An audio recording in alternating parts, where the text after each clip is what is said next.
我听说塑料包装里的微塑料是有可能会导致不孕的，所以我现在全面拒绝。刚才在后台，演员递过一瓶瓶装水，我说啊，不用了，不用了，我在备孕。他看了看那瓶水，以为自己递的是一瓶避子汤，又看了看我，那个眼神好像我是那种冷宫里的风妃。就在他的想象中，我肯定每天都在讲啊，微塑料，微塑料。杀了微塑料！谢谢，嘿，谢谢，大家好，我是小鹿啊，嘿，我最近呢在备孕啊，这句话你们是不是感觉什么时候在哪里听过？就是去年的这个时候，在这里听过，还有前年的这个时候，在这里也听过啊，一年又一年过去，我的项目还没落地。我现在像个备孕界的老赖，再宽限我几天，下个月肯定怀。我现在久备不孕啊，家里人都不催了，他们甚至会开始帮我打圆场了。有那种亲戚问过来说：“哎呦，小鹿他们是不是身体有问题啊？”我爸妈：“哎呦，没问题，他们身体没问题。”哎呦，这现在大环境有问题啊，什么 AI 外卖预制菜啊，还有她老公托马斯他们家英国祖坟风水有问题啊。别听他俩瞎说什么备孕，其实私底下烟酒都来。我从来都不抽烟啊，现在也不喝酒了，每天都喝中药，扎针灸，吃叶酸，补充维生素 A、B、C、D、E、钙、铁、锌、硒、辅、镁、Q、10，基本每天送服一张元素周期表。我的身体在炼丹，再过3年我能生下一颗魔丸。我现在太补了，现在托马斯亲我一口都要流鼻血。亲完之后，哦呦，好上头的女人。托马斯也在喝中药。这个外国人喝了人生中第一口中药，就理解了为什么中国人形容努力要说吃苦。他现在吃的苦中苦，就为人造人。也理解了比冰美式更苦的只有热中式。我听说塑料包装里的微塑料是有可能会导致不孕的。所以我现在全面拒绝。刚才在后台，演员递过一瓶瓶装水，我说啊，不用了，不用了，我在备孕。他看了看那瓶水，以为自己递的是一瓶避子汤，又看了看我，那个眼神好像我是那种冷宫里的风妃。就在他的想象中，我肯定每天都在讲啊，微塑料，微塑料，杀了微塑料。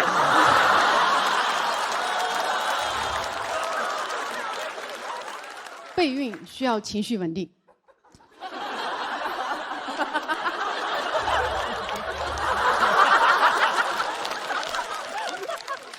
脱口秀最重要的就是情绪不稳定，所以我现在呢减少了演出啊，现在每天11点前睡觉，不上社交媒体，不喜欢的人就不理，拒绝有效社交，停止向外证明，全面自我中心。再这么发展下去，要么孩子出生，要么我出家。我朋友听完我的备孕日常之后跟我说：“哇，你现在好爱自己呀！”我说：“啊，爱啥呀？我都是为了备孕。”他说：“你就是为了自己呀，你在善待和照顾自己。你想想，你现在都愿意为了自己暂缓事业生孩子了，还说不爱？妈呀，磕到了！我不爱江山爱自己。”我披着备孕的皮行爱自己之时，霸道自己爱上我。重生之我在苏州河畔爱上久备不孕的自己。哇，好先锋的 CP 啊！我写出这个段子的时候，我觉得 AI 永远都替代不了我，因为 AI 不会爱自己 ，AI 就没有自己。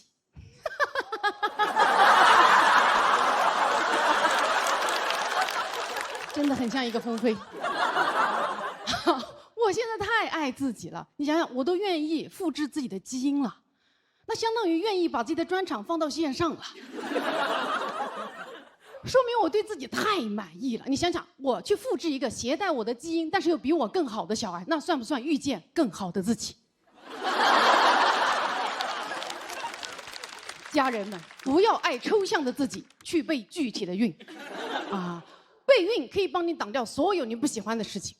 你出去应酬，别人让你喝酒，你说啊，不用了，我最近在爱自己，听起来像个走火入魔的嬷嬷。但如果你说我在备孕，哎，道德高地，对吧？周末团建不想去，我在备孕啊。对象想跟你亲热，我在备孕。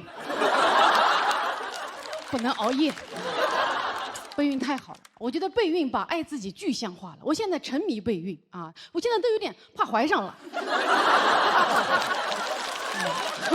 我甚至产生了一个疯狂的想法，我觉得如果全世界都开始认真的备孕的话，这个世界将变成美好的人间。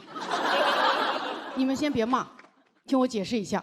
首先，我们要破除对备孕的刻板印象，备孕不是怀孕，就像背单词不是考托福一样，不想生也可以背啊！不要因为你是一个单身男人、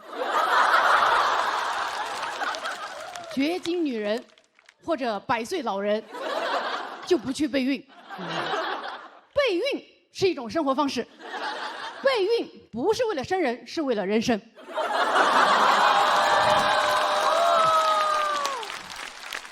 如果全世界都开始认真备孕，世界和平，战争都打不起来，因为备孕的人上不了战场。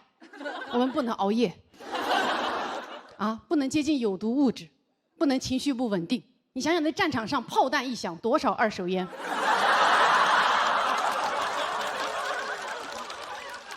无人机一炸，多少微塑料？啊，那坦克一开过来，你情绪多激动啊！看到举着坦克的吴京。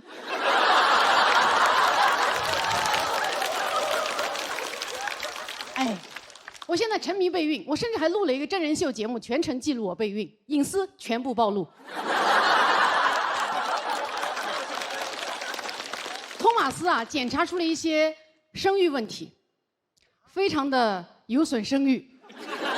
我现在不能透露，反正播出你们看吧，可以说是一举推翻了大家对于外国男人的刻板印象。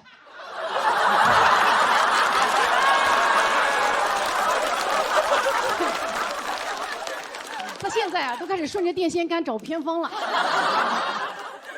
都说备孕的压力要越小越好，我这么真人秀、脱口秀的昭告天下之后呢，确实很难压力小了。啊，以前观众见到我啊，小鹿喜欢你，以后观众见到我啊，小鹿。加油！托马斯，你更是啊。总有朋友劝我说放松一点，说孩子呀，往往就是你最放松的时候就来了。真的吗？我最放松的状态，那就是熬夜、喝酒、吃外卖。啊，什么最放松？越放松的时候越能怀。那我这辈子最容易怀孕的时间，那就是我高考结束那个夏天。不可能，托马斯还在上小学。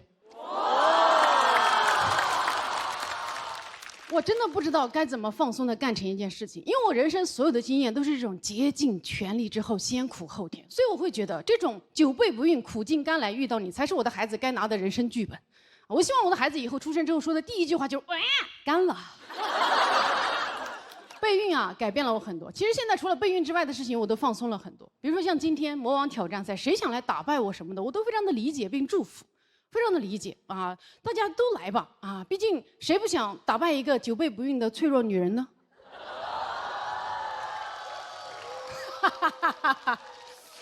开玩笑，开玩笑啊！我觉得脱口秀比赛啊，跟怀孕一样，努力很重要，很需要努力，也需要运气。很高兴能成为大家脱口秀的验孕棒，谢谢大家。哎，大家好，大家好，大家好，我是小鹿啊！我今年确实是结婚了啊。然后呢，家里人呢不出意外就开始催生了啊！在我婚礼当天，我当时还站在外面迎宾啊，我奶奶过来拉着我的手，早点生。我说现在吗？办完吧。办完后呢，我奶奶又说：“哎，这在娘家你俩住一起不吉利啊，你俩得分开睡。”我说：“奶奶。”你还记得孩子是怎么产生的吧？分开睡还早点生，那才是不吉利吧？现在家人群里还有人发那种什么不生孩子的女人是不完整的，哇，家人们谁懂啊？这话的意思就是我们没生孩子的女人都有生理缺陷呗？那是不是应该给我们发津贴、发补助？啊，以后公交、地铁上应该设置老弱病残孕不孕女乘客专座。以后黑灯开专场君不见啊，我开专场娘不生。我不演了，你自己演吧。现在职场对于女性的这种期待又完全相反。我闺蜜现在32岁，在找新的工作，每一家公司都在面试中给了她亲人般的关怀，关怀就是关心她怀孕的情况。对吧？有没有对象？跟对象感情怎么样？有经常在一起吗？这就是性别歧视啊，歧视了男性，因为他们肯定是会问男的这些问题。给这种关怀啊，一旦给了这种关怀，那男的一定欣喜若狂，稳了 ，HR 对我有意思。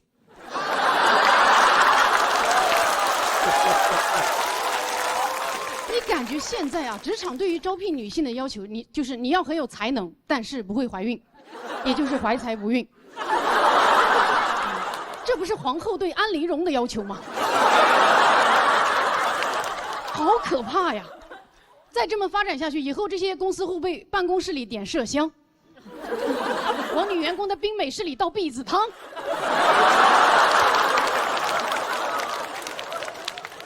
真是30加女性的处境就是很割裂啊！父母总担心你不生孩子，公司总担心你要生孩子，我们说什么他们都不听。哎，要不咱们以后面试把父母带上吧？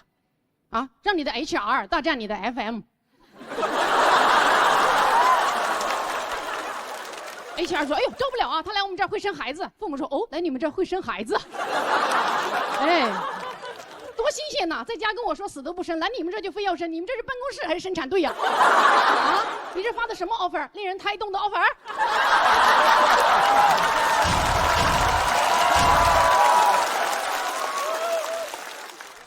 但是你说我们30加女性考虑生育，那也无可厚非嘛。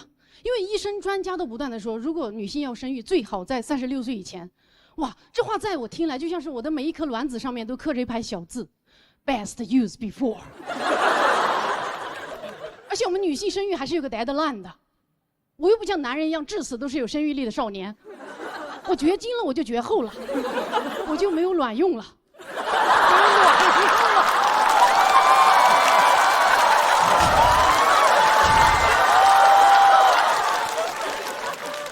是会焦虑的啊！前段时间我还带着我的生育搭子去了趟医院，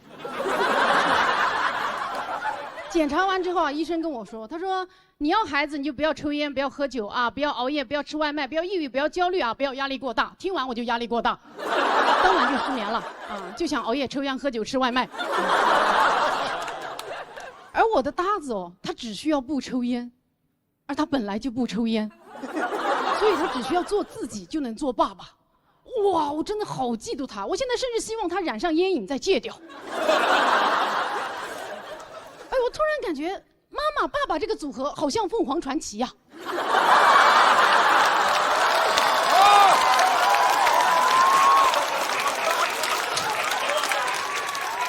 女方竭尽全力，男方毫不费力，双方平分传奇。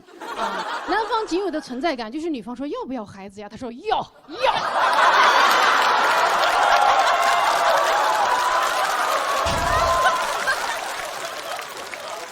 然后女方生了孩子之后，男的说哦耶哦耶。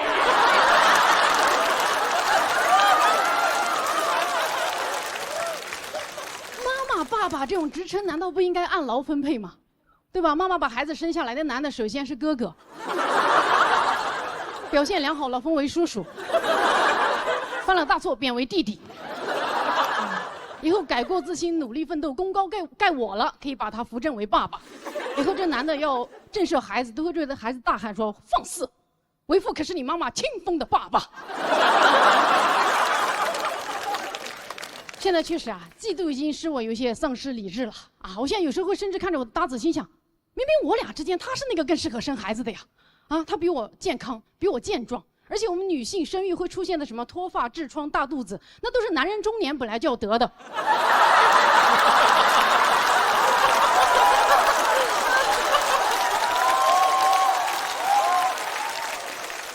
不如顺便怀个孕，这样都没有人嘲笑你了，都会来宽慰你说：“哎，做父亲的哪有不得妇科病的？”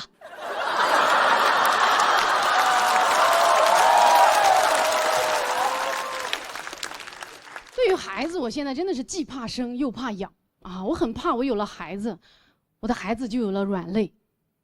因为他妈是一个脱口秀演员，以后这个孩子在外面，别的小朋友只需要一句话就能击碎他。你妈好尬呀！而我如果真的当了妈，万一啊没有平衡好孩子和段子，那我确实就会变尬。到时候我可能会去道德绑架我的孩子，说：“妈妈生你之前不知道有多好笑，要不是生了你，妈妈早让人笑死了。怪你个不孝子！”我都不敢想象以后我的孩子写作文会怎么写我啊！我的妈妈是一个脱口秀演员，她每天晚上都不在家，她要么在剧场，要么在酒吧，整晚跟人嘻嘻哈哈。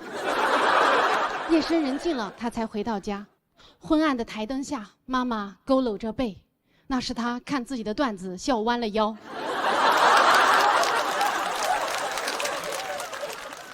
妈妈陪伴观众的时间比陪我的时间还长，我难过，但也理解，毕竟观众是妈妈的衣食父母，也就是我的外公外婆。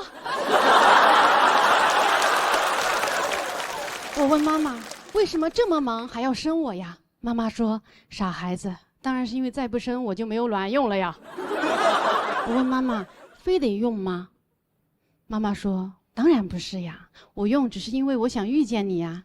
你看你王阿姨、张阿姨他们都没有用，我们都过着自己喜欢的人生呀。好了，妈妈要去演出了，有什么事情就找我的老公，也就是你的弟弟。妈妈的老公叫弟弟，我妈妈太幽默了，不愧是喜剧之王单口季第1季的冠军啊！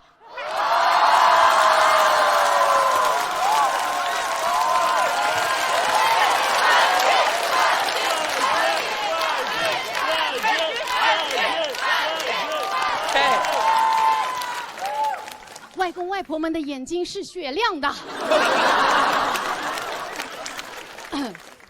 刚才这些话都是孩子说的啊，大家如果听了的话，就往心里去啊。好，谢谢大家。哎，大家好，大家好，大家好。哎，谢谢，我是小鹿啊。我最近呢结了很多婚，跟同一个人啊。我第一场婚礼呢是在北京办的，第2场呢是在我云南老家。哎，我老公呢是一个澳大利亚人，他家里人是第一次去云南啊。一到我们那个小县城呢，我婆婆就问我说：“小鹿，云南婚礼有什么 dress code？” 我说啊，你就 dress 到不觉得 cold， 也别 dress 的太 hot。婚礼没有穿搭要求，对他们来说非常的文化震撼了。但他们最震撼的还是我老乡吃席的速度太快了。为了保证婚礼的体面完成啊，我都提前算好了，一定要到仪式的最后再发筷子。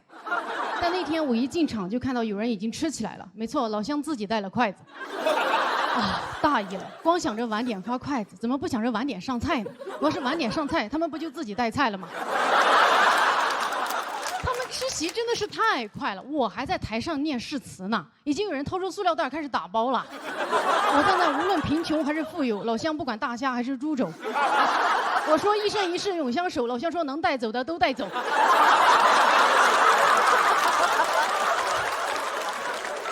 是谁说的老家的人生活节奏慢的？这不挺快的吗？我公婆哪见过这场面啊？一看都没有人听我们说话，我婆婆在那一个劲儿摇头。哦 ，This is rude。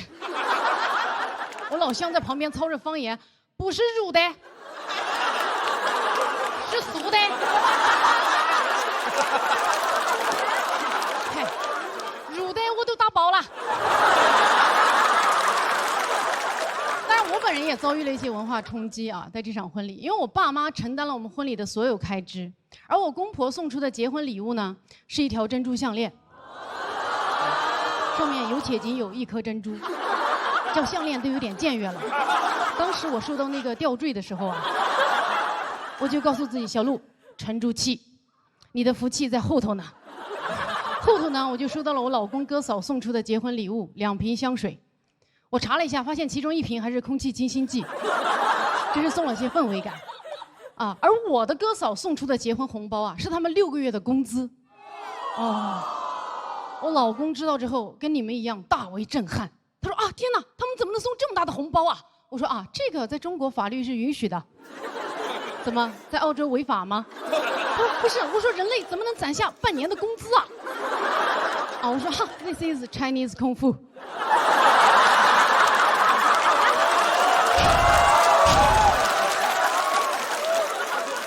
确实是有文化差异的。对于婚礼啊，我家人提供物质支持，他家人提供情绪价值。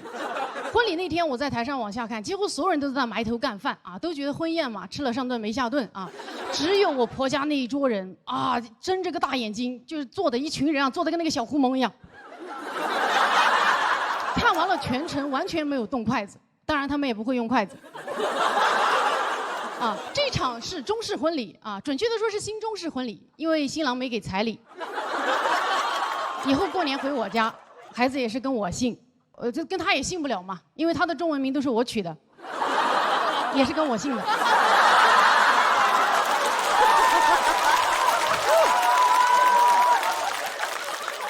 我就跟他说，我说按照中国的习俗啊，你这个就算入赘了。他说啥是入赘？我说就是以后啊，你就是我爸的儿子了。他说哦，那你就是你爸的儿媳。我说啊，倒也不能这么反客为主啊。但是啊，一般人不喜欢入赘的。他说为啥？我结婚不用花钱，还成你们家里人，我爱入赘，我要多多入赘。我非常理解他为什么爱入赘啊。我们北京婚礼是我包办的。云南婚礼是我父母包办的，他一个澳大利亚的白男，在2024年成了中国包办婚姻的受益者。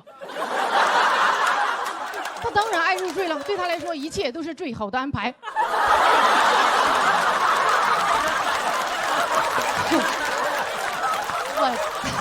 我真的是，我好羡慕他呀。我也好希望我也能像他一样嫁给我自己啊！我好希望我也能像他一样活得那么无知无畏、无忧无虑啊！我记得婚礼那天，我爸把我的手牵着放到他手里，跟他说：“以后你要好好照顾他。”他非常爽快地说：“我会好好照顾他的。”我在心想，你知道自己在说什么吗？你看着他那一脸的憨笑，你很确定他不知道，他不知道啥叫照顾啊！他理解的照顾就是一起苟活。他的照顾就是我跟他说我想吃水果，他说我也想。他的照顾就是我在厕所说没有纸了，他在外面说哦对，刚才我也发现了。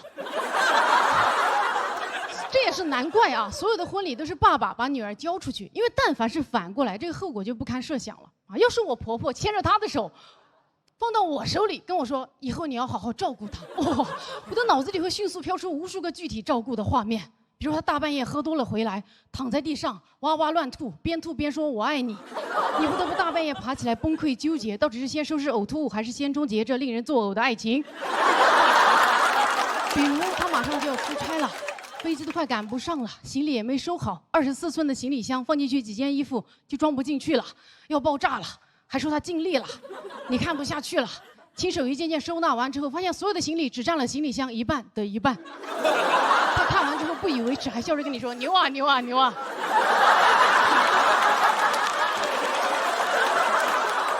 对了，我的证件也找不到了。当这些恐怖的画面在我脑子里飘出来的时候，我一定会吓到，甩开我婆婆的手说：“阿姨 ，No， this is rude。”好，谢谢大家。大家好，我叫史岩，参加这个节目挺开心。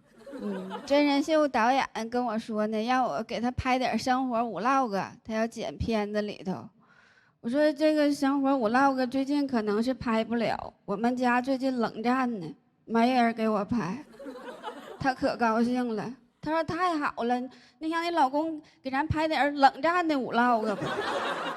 冷战的vlog，知道啥叫冷战吗？谁先说话谁就输了。我这把宁可节目输了，我也不能输给他呀。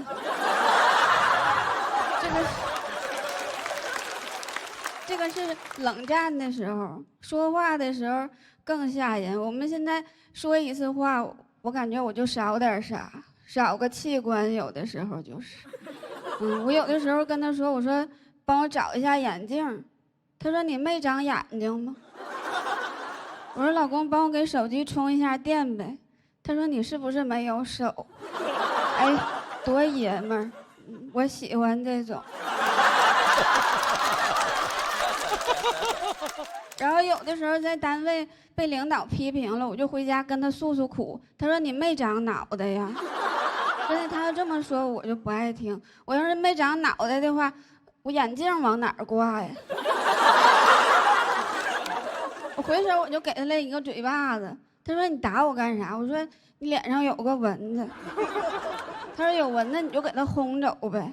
我说主要也不是想轰蚊子，主要是想告诉你我有手。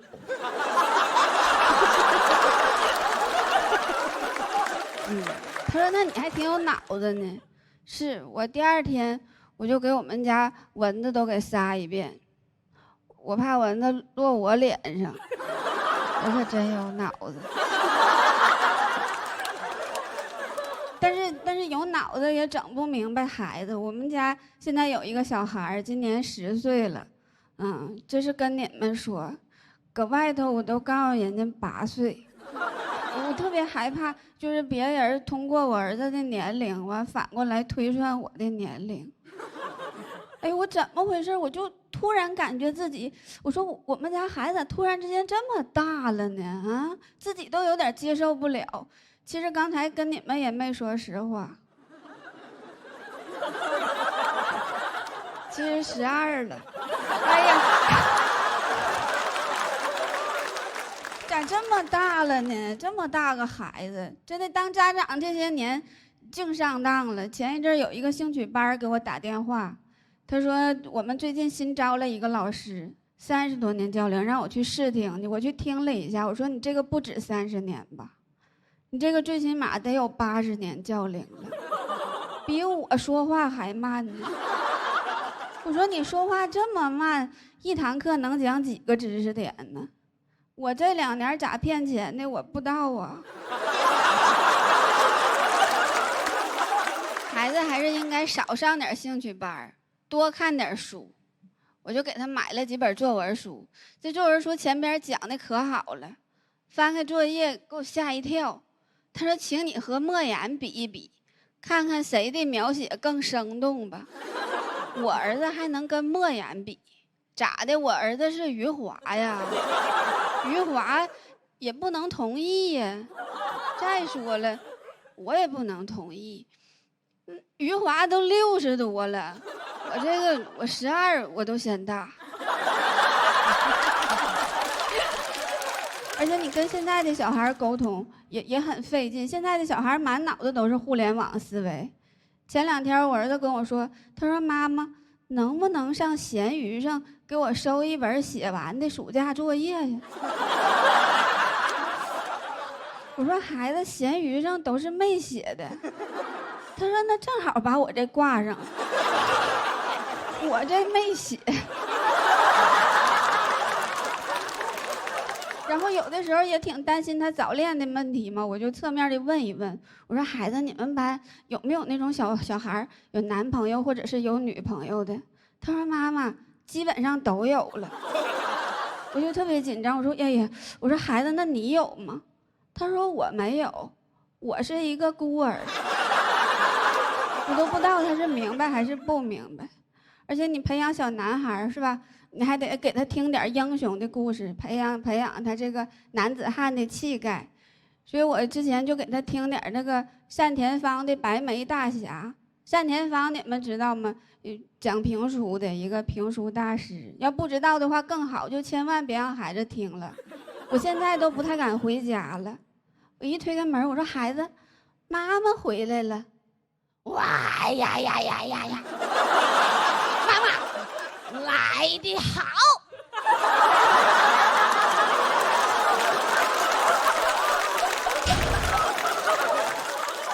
我说孩子，你那个作业写完没？妈妈给检查检查。妈妈拿命来！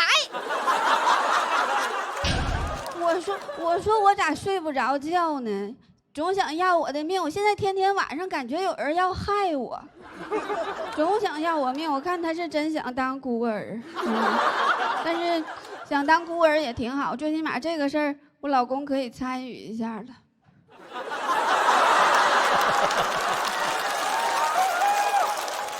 我有的时候就特别不平衡，我说为啥带孩子这些事儿都是我自己的事儿呢？我就问问我老公，我说为啥就耍我自己呀？他说因为你是他妈呀，为母则刚。我说那你呢？啊，我为富不仁。真的，我有的时候就在想，我说真人秀什么时候能介入一下我的婚姻呢？啊，就邀请这些摄像的大哥上我们家也去架几个摄像机去，那样的话，我老公在镜头前边多少能呈现一些他的优点。完了，万一哪天他要是表现不好的话，我就给他淘汰，我换一个男嘉宾。讲到这儿吧，先生。Melbourne，为什么你要那么疯哟？我是汤包 Tom， 小卢的老公，29岁，2017年认识的小卢，然后他30岁左右想要结婚有孩子，我那个时候有点紧张，因为这个是最大的一个怎么说 commitment， 真的没准备好这个事情。但是如果我一直没准备好，他还一直得等我，这很不公平，所以我就提跟他分手。但是我就非常痛苦，我意识到对比结婚当爸爸，其实我最害怕的就是失去了他。爸，我要7点才能到家哦。哦，好的好的，宝贝。所以我必须把他怎么说去重新追回来。对，追回来，对，追回来。Hello。所以你现在想要小孩了吗？我是绝对想要，现在。对。明天，什么安排？明天去医院。哦，做那个检查，啊，我也做是吧？对。我也做。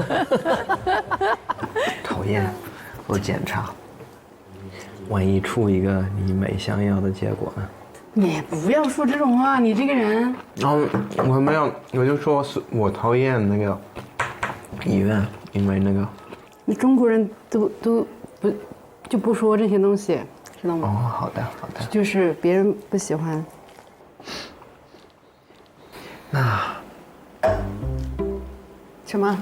想到了什么开心的事情 ？What？ 我觉得我现在说，我说的这一句话不是，怎么说？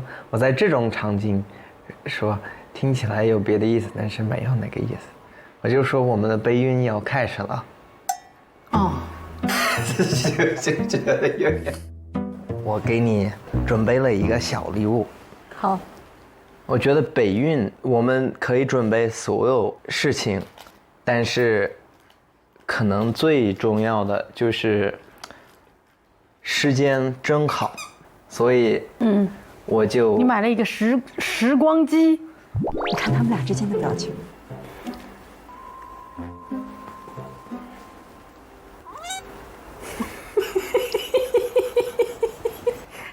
你说的对，就是一个时光机。这是啥？你觉得好看吗？好看呀，我很喜欢。是个戒指，有点复杂。这样。对。但是，对于它是一个时光机，我还是不解释吧。他就是有点浪漫，然后经常想那些可可爱爱、奇奇怪怪的事情。他是一个意大利的艺术家，这个是用怀表做的，是1930年的怀表，然后你看所有的这些，他们是调整这个怀表的那个小东西，它有5个，所以它可以帮你利用好、控制好你的时间。我一听到这些，我就觉得必须得送你这个，因为我觉得你最缺乏的资源就是时间，就是时间，就是我们最大的一个备孕的痛点，我觉得。他的中文说的好好，痛点都知道哎。谢谢。你觉得你备孕最大的阻碍是在一起时间太少吗？对，但其实这个问题一直在。是还是放不下自己的事业和工作吗？对，我觉得很多对啊，到我们这个年龄段的女性都会有，就是有个理论说社会它分 A、B 面嘛 ，A 面呢就是挣钱啊、成功啊这些东西 ，B 面呢就是比如说生育、照料、家务这些无偿的东西。就女性你吭哧吭哧努力，好不容易成为了你小时候可能，想象中自己能成为的很厉害的女性了。但是你可能因为生育，你会从 A 面滑到 B 面，做被看不见的一个人。我其实也很害怕自己转到 B 面，当我再转回来的时候 ，A 面会是什么样的场景？或者是我会不会在 B 面待太久？我也不知道。其实这些都是未知的恐惧。你这次在这边多长时间呀？我这次在家，从今天开始，接下来有的工作也都在上海。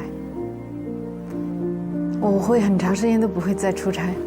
汤包问我下一次离开上海是什么时候，然后我一看，我说：“哎，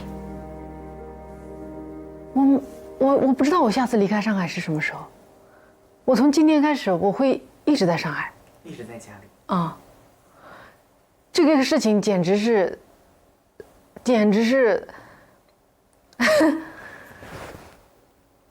其实我说出这句话的瞬间吧，心里也有点点失落，就是啊，外面的世界没有再需要我吗？哎，我就意识到，哇塞，这好像是有一个新的改变发生了。失落是世界不再需要你。老人感。走吧，走吧，走吧。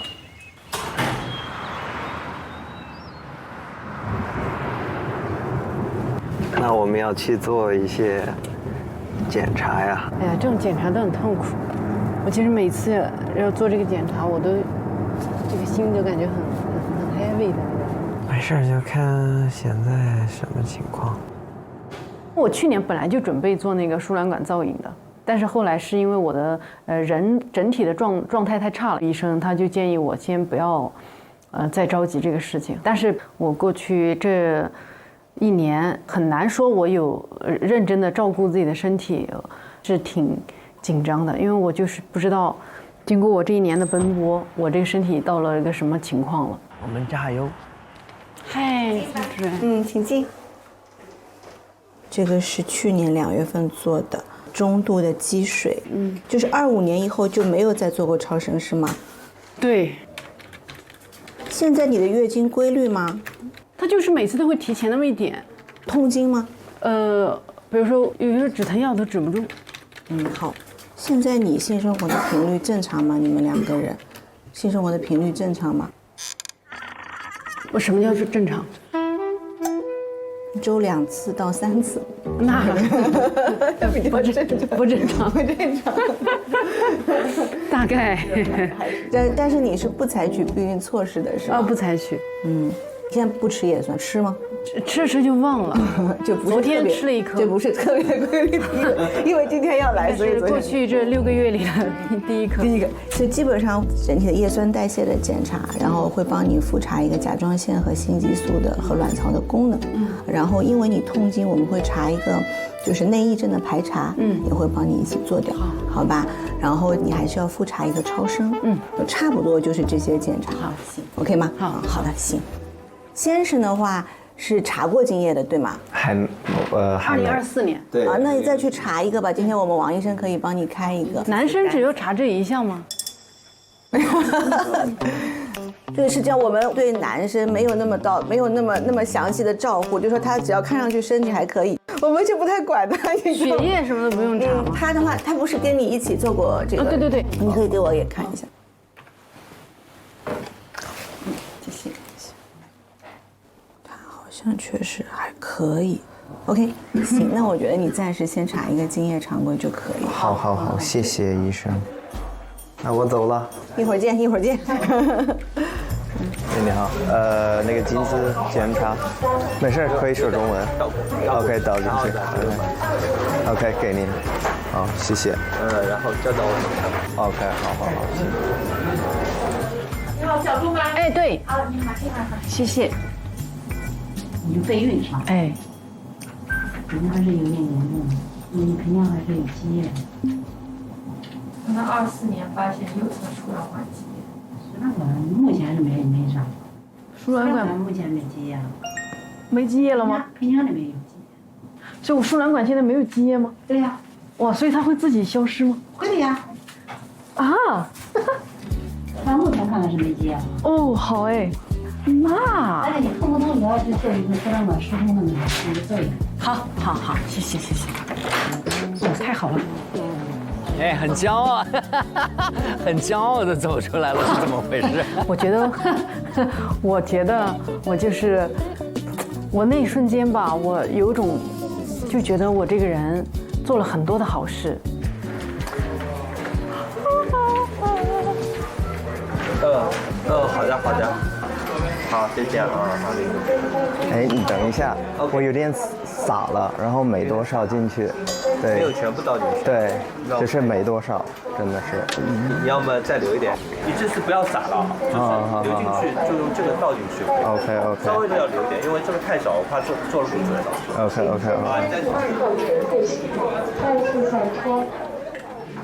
我想一会儿跟汤包聊一下他的体验。他打翻了，好不容易熬出来，然后他打翻了，东西。这是有多陡啊！我怎么会有这种人啊啊！他的犯错永远能精准的错在一个尴尬这个层面啊，他又并不毁灭。希望他自己勇敢的面对，毕竟是自己做出来的事情。那素材我记下来了。哎呀，不愧是我的素材来源，汤包。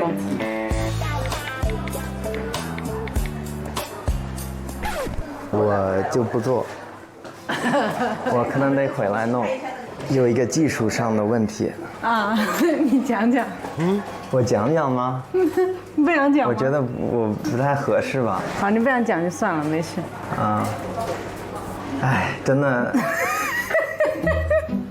怎么说呢？怎么手脚冰凉？不是，就是根本不是你想象的那种技术问题。我想象的是什么问题啊？我觉得真的是一个，哎呀，你都微笑成这样了，应该不是什么，没事啊，说出来。反正你的怎么样？我的输卵管没有积液。是吗？哦 ，disappear 了。太好了。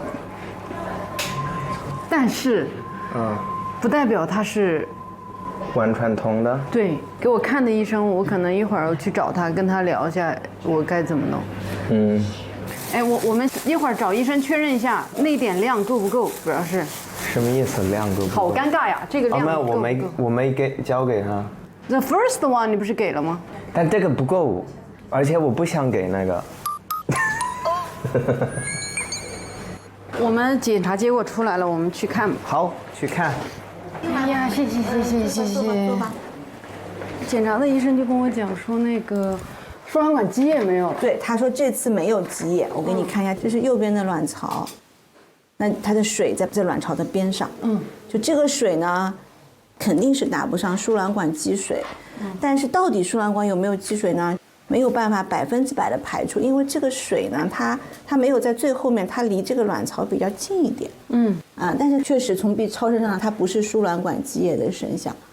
所以说你下次月经干净以后，就刚刚干净的时候再过来复查一个看看。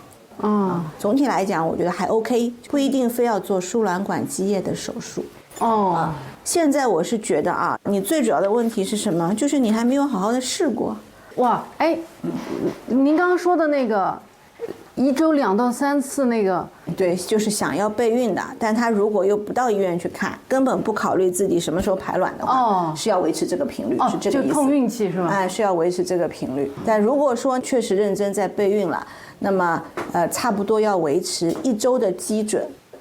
如果说你现在在上海可以有时间来做 B 超的话，可以 ，B 超是最准的。你要在月经周期第10到12天的时候，来做 B 超监测，需要连续监测2到3次的时间，差不多了，我就会告诉你什么时候是最合适的时机造小孩就可以了。对的，你目前这个状态，这个卵巢功能，这个我觉得是不可能生不出宝宝的，那是绝对不可能的。这个时间上有长有短。有的时候幸运的时候，可能1、2个月就有了好消息。谁知道，可能1个月。你看，要急功近利。是不是到这个节目杀青的时候，就可能已经怀上了？哇塞，很有可能啊！我倒是希望这样，那我真的是运气太好了。今天是我们的第一篇备孕日记。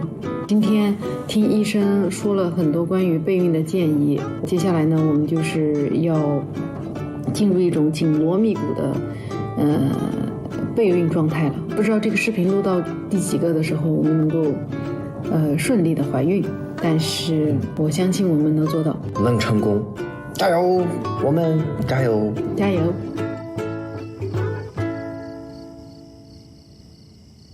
今天有一个对你来说非常成功的一天，也是对我来说，只是我也有一些失败，或者不是失败，只是失误，尴尬，但是我有2个开心的事情今天，第一个是你的结果，第二个就是我们花了1整天在一起聊天，不看手机。没有工作消息，就是纯跟你在一起，我最好的朋友。还有我的老婆。还有我的老婆，感觉是你跟2个人在一起。对。我今天也是跟我最好的朋友和我的老公在一起。我最好的朋友是我自己。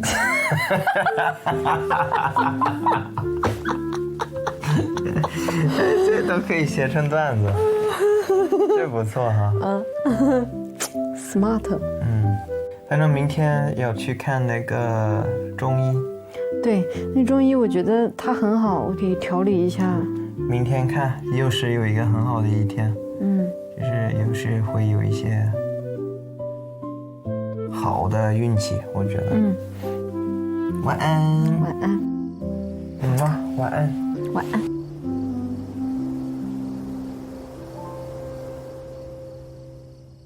哇，又有趣又温暖，然后呢，还有这个有点小感动的一段 VCR。你觉得汤包在这个目标当中，他是个纯被动，你要他配合，还是他也有主动性？有，因为比如说现在我们俩要做医生让做的一切事情，他还会督促我做呀什么。就他其实现在，因为我过去非常忙，他有时候他觉得我没有那么心诚。就是我觉得这2年他比我还想要一个小孩。那挺好啊。对，我会觉得像孩子这件事情，现在就把我俩就绑到一起，就是我们都想完成，我们一起努力，我会觉得是一个很好的让2个人的关系对更近的一个方式。倪老师上一季大家还记得名场面是催董璇生孩子，这一季小鹿你决定，我那时候不是催他，我都给他联系了，对，北京最好的医生，妇产科医生，那小鹿你要为他做什么呢？他不是，他在上海，我距离他那么远，上海有更好的医生，不用我找。我发现我这个热心啊，都胡热心。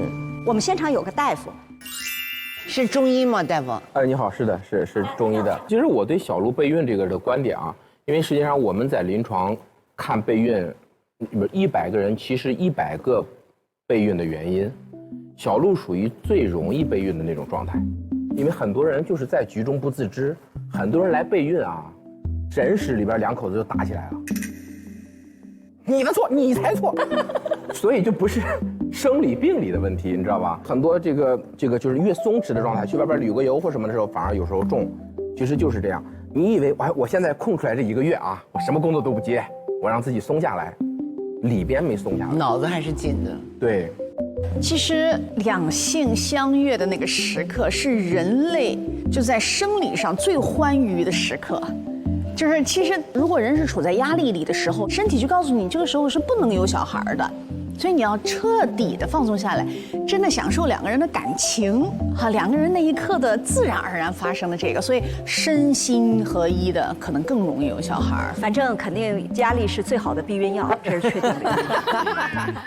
好了，我们有4个热聊的话题。我想聊第3个，啥叫生存危险？就是活不了吧？那你现在还是会想这个问题，就是也会考虑到啊，我如果真的就是备孕成功了，然后就是怀上了，然后还是会有这样的危机感，会提醒你。那但确实我觉得对于很多女生，职场女性就是正常职场的女性，其实是会有这个问题。像同龄的很多的朋友，其实都遇到了，就是要做妈妈这件事情有点难度，怀孕很难这件事。对。小璐，你是害怕就是怀孕以后要耽误至少2年的时间哈？其实恰恰错了。你是一个从生活当中汲取原材料的人，然后上台去说你的脱口秀，这是你最大的实力。你最不怕的就是你耽误时间，这个都不会耽误。你有这样的老公，你们这次备孕都能写2个段子。我真奇怪，你怎么还反复怕耽误时间？真正你等几年之后说，哎，我怕我要的 A 面没有了，我 A 面永远是 B 面支撑着，这多简单的道理啊！哪有一个人光有一面的？反而我觉得对别人那个会不会造成女性的生存危机是一回事儿，对你大概率不会。其实就是到我们这个，我会觉得我们这代女性好像多数都会说是你到现在，比如说35、6这样一个阶段，在职场上好像是经过你多年的奋斗，能够有一些积累，就是你好像认为自己具有一定的不可替代性或者是什么，你才敢放心说，哎，我是不是可以考虑一下我生活层面的东西了？但其实你又不可能真的那么笃定，因为我觉得你永远缺乏那个自信，说这个哪里离了我是不转的。我真的想要考虑一下我的生活层面了，和万一我离开了没我啥事儿了咋办？这种恐惧当中交织，一直来回游走。对。我辅导中碰到过很多小伙伴，他们都在焦虑，从快到30了，快到35了，快到40了，就每个年龄段都在焦虑，而且似乎像是工作和生活是2选1，就好像你从 A 面滑到 B 面就不是你了。但实际上从 A 面到了 B 面，我们好像失去的是外部的声音，但我们没有失去的是小璐，你还是你。你其实会因为你 B 面的这些丰富了你这个硬币，所以我就在跟很多小伙伴说，能不能把工作生活不做2选1，他们是整合的，是一体的。我相信你有了宝宝，你会实现你最大的想要的2件事：被需要、被看见。你的宝宝肯定是这样，你的爱人也是，然后你的世界其实打通了另外一面。你不是失去了 A 面，你是打通了 B 面，然后你变成了 A 加 B， 然后你可以把它2面都摊开了看。哇，谢谢。我刚才都说这么透了，你还有危机感，你就是神经病，烧的你。有这么好的老公，还有个幽默的孩子。对，孩子一出生说：“你们有没有发现？”那我们也欢迎大家加入我们的讨论，好不好？那看到小璐的这个备孕日记，真的还蛮感动，因为最近在看一个电影啊，就是讲他在复刻一个美食，每天写一篇博客啊，这样的就是一个这样的片子，就是从无到有记录下来，我觉得这件事情是很美好的，所以我希望我们在这个段时间能够听到你的好消息，好不好？我们也会